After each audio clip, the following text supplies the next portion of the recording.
Bom dia, segundo A. Hoje vamos fazer a aula 13, Estrutura Etária do Mundo. Os estudos demográficos permitem conhecer a realidade socioeconômica de cada país. Para isso, ele vai levar em conta a faixa etária da população, os gêneros, as atividades profissionais, o nível educacional e a saúde. A partir do momento em que esses dados estão prontos, o governo sabe onde precisa fazer o seu investimento em benefício social. Por exemplo, ao ter muitos idosos, se faz necessário investimento em saúde, e ao se ter muitas crianças, se faz necessário investimento em creches e vacinas, e ao ter muitos adultos, se aumenta o investimento na criação de novos postos de trabalho. A estrutura etária de um país é resultado de uma série de ocorrências e transformações recentes e históricas, como, por exemplo, o êxodo rural, que é a mudança da população do campo para a cidade, a melhoria da assistência médica, a existência de fluxos migratórios recentes. Então, por exemplo, uma cidade que tem poucas crianças e muitos idosos, ao receber um grupo grande de população rural, terá sua porcentagem de crianças aumentada. E aí essa assistência médica aumenta e vai aumentar o número de idosos e vai diminuir a mortalidade infantil. Ou seja, todas essas variáveis mudam a estrutura etária de um país e por isso ela é documentada fazendo a comparação desses dados com pelo menos 5 décadas de evolução demográfica. O estudo da demografia e da estrutura etária de um país se faz necessário também para entender o seu mercado consumidor e assim ter uma ideia da necessidade de expansão da produção industrial ou de importação de bens para atender o mercado consumidor interno dentro do país. Comparando as pirâmides etárias da população, a gente precisa entender que a gente tem que entender como essa pirâmide funciona. Então, a gente tem que saber ler essa pirâmide. A base nos traz a população jovem. A parte intermediária corresponde à população adulta. E o topo, ou ápice, indica a população idosa. Agora, comparando essas duas imagens aí, essas duas pirâmides etárias, uma de 1960 e a outra de 2015, podemos afirmar que a população jovem diminuiu, ou seja, estamos tendo menos crianças e a população idosa aumentou. Estamos melhorando a qualidade de vida ao ponto de as pessoas terem maior expectativa de vida, ou seja, estão vivendo mais. A pirâmide etária também mostra quais dos 3 tipos básicos de desenvolvimento cada país se encontra. Essa pirâmide etária é de um país subdesenvolvido, que ainda não completou sua transição demográfica. Nele percebemos o formato de pirâmide com um número maior de crianças e jovens e a diminuição constante até chegar aos poucos idosos presentes no país. Essa pirâmide etária é a de um país desenvolvido típico, com um número menor de crianças e um número maior de adultos, aumentando também a população idosa desse país. Essa mostra um país subdesenvolvido que concluiu ou está concluindo a sua transição demográfica, com mais adultos do que crianças e aumento da população idosa. O Brasil está iniciando esse processo, o que mostra que a dependência demográfica, que são as pessoas que não trabalham no país, está diminuindo seu contingente de menores de 15 anos e aumentando os de 60 ou mais anos de idade. Essas pirâmides mostram a evolução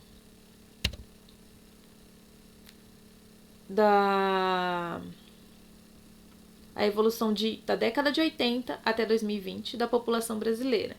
Esse a gente já entra na parte das atividades que a gente tem que resolver, indicando que diminuímos o número de crianças ao mesmo tempo que aumentamos o número de idosos. Então dá para perceber aí, conforme vai diminuindo as crianças, também vai aumentando de idosos. Respostas. Considerando o período de 80 a 2020, explique a mudança principal em relação à proporção de jovens e a mudança em relação à proporção de idosos na população brasileira. Então, nós já vimos nas pirâmides, diminuiu os jovens e aumentaram os adultos. E aí na resposta você coloca do jeito mais certinho. O estreitamento da base da pirâmide indica a redução desse setor, consequência da taxa de natalidade e fecundidade, que diminuiu nesse período. o alargamento do topo da pirâmide, que indica o aumento proporcional do número de idosos por causa da elevação da expectativa de vida. Então, na hora de escrever, a gente escreve bem, mas ajeitadinho. Essa questão 2, ela é de interpretação desse quadro. Então, olha essa tabela e vamos comparar aí a tabela com as afirmativas que tem aí embaixo.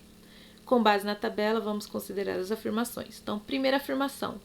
Cuba apresenta expectativa de vida média de anos e escolaridade e rendimentos per capita superiores ao Brasil. E aí a gente vai na tabela e a expectativa de vida, sim, ela é bem maior. A parte de escolaridade também é bem maior, só que o rendimento per capita é menor. Então, por causa do rendimento per capita, a gente coloca como se estivesse errado. Tem a média de anos de vida também. Pela média de anos de vida, Cuba também está passando a gente. Então, a única coisa que Cuba está menor do que o Brasil é o rendimento por pessoa, porque o PIB de Cuba não é tão grande quanto o PIB do Brasil, que é enorme. Então, a primeira afirmativa está errada. Afirmativa 2. Brasil e Zimbábue apresentam em média a mesma escolaridade. E aí, quando você olha no quadro, você vê que é a mesma mesmo. É 7,2, é igualzinho. Então, a 2 está certa. Terceira afirmação. Zimbábue apresenta maior IDH em relação à Etiópia, devido à média de escolaridade, de anos de escolaridade. Olhando a tabela, você vê que tanto o IDH quanto a média de anos de escolaridade realmente são maiores em Zimbábue do que a Etiópia. Ou seja, essa está certa também. Aí a gente chega aí. Qual é a alternativa certa? A letra D, que mostra que a 2 e a 3 estão corretas. E aí a gente passa para a próxima questão. Observe o gráfico a seguir e responda as questões. Então, você tem aqui expectativa de vida ao nascer por regiões. E aí você tem a média mundial e depois a média dessas outras regiões. A média mundial cresceu e a média das outras regiões cresceu também. Indica as regiões do globo com taxa de esperança de vida ao nascer inferior à média mundial nos intervalos de 65 a 70 e 95 a 2000. E aí você olhando aqui, você entende que as inferiores são a África e a Ásia, porque está 43 e 53, enquanto a média mundial está 56. Indique a região representada no gráfico com melhor desempenho no aumento da expectativa de vida ao nascer entre esses mesmos períodos. Então, olhando lá de novo, esse do melhor desempenho não é aquele que tem mais. Se fosse o que tivesse mais, seriam os países desenvolvidos, mas é o melhor desempenho. Indo pelo melhor desempenho é aquele que teve a porcentagem maior de crescimento. E desses é a Ásia, porque a Ásia estava em 53 e deu esse salto para os 66. Então ela aumentou muito mais de acordo com o que ela estava para aquilo que ela está agora. Então o melhor desempenho foi o da Ásia. E aí essa é a respostinha bonitinha, você coloca as datas e marca aí arrumado certinho. Lembrando que também fala de 95 a 2000, que só a África acabou ficando. Então, antes era a Ásia e a África, abaixo do Mundial, depois passou a ser somente a África. O próximo. Por que entre os períodos de 65 e 70 e 95 e 2000, houve aumento da esperança de vida ao nascer em todas as regiões indicadas no gráfico? O mundo todo teve esse aumento da expectativa de vida, teve essas melhores condições de alimentação, teve a disseminação de vacina, maior acesso à saúde, urbanização, a renda aumentou, então melhor acesso à educação também. Várias dessas coisas foram aumentando mundialmente, então não é uma coisa da sua cidade, do seu país ou do seu continente, é uma coisa que o mundo todo acabou elevando um pouco essa expectativa de vida por causa da tecnologia que a gente tem, por causa das vacinas que a gente tem, dos remédios que nós temos. Então isso acabou elevando um pouco a expectativa de vida no mundo todo, embora a gente ainda tenha condições desiguais no mundo, condições desiguais no seu país, condições desiguais até dentro da sua própria cidade. Então sempre vão haver essas condições desiguais, mas fazendo uma comparação com como você está agora, com como estavam os seus pais, como estavam os seus avós, a expectativa de vida mudou muito, a melhoria, o lazer, o remédio e o acesso à alimentação. Tudo isso foi se modificando com o passar do tempo. Espero que vocês tenham curtido.